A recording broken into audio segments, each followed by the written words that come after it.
নমস্কার, কেমন আছেন সবাই? যেহেতু এটা ফেব্রুয়ারি মাস, প্রায় সব গাছগুলোই বাগানে রিপোর্ট করছি, তাই ভাবলাম এই রজনীগন্ধাগুলোকেও এবার রিপোর্ট করে নেওয়া যাক।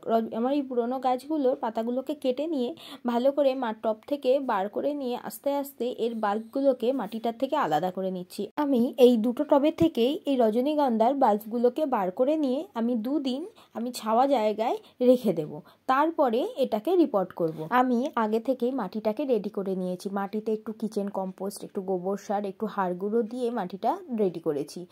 তারপরে এই গো ব্যাগের মধ্যে আমি 4 ভাগের 1 ভাগ প্রথমে মাটি দিয়েছি, দিয়ে তারপরে আমি এই বাল্বগুলোকে আস্তে আস্তে বসিয়ে নিচ্ছি, দিয়ে তার ওপর দিয়ে মাটি দিয়ে পুরো বাল্বগুলোকে ঢেকে দেবো, আর এই শিকড় টিকড় সব ঢেকে দেবো। ঢেকে দিয়ে তারপরে আমি হালকা করে ওপর থেকে জল ছড়িয়ে দেবো। ফেব্রুয়ারি থেকে এপ্রিলের মধ্যেই এর রিপোর্টিংটা করে নেওয়া দরকার।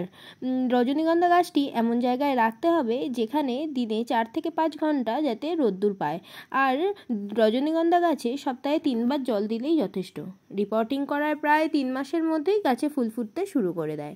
যাই হোক, আজকে ভিডিওটি কেমন লাগলো বলবেন, ভালো লাগলে একটি লাইক করে চ্যানেলটি সাবস্ক্রাইব করে দেবেন প্লিজ। ভিডিওটি দেখার জন্য অনেক ধন্যবাদ।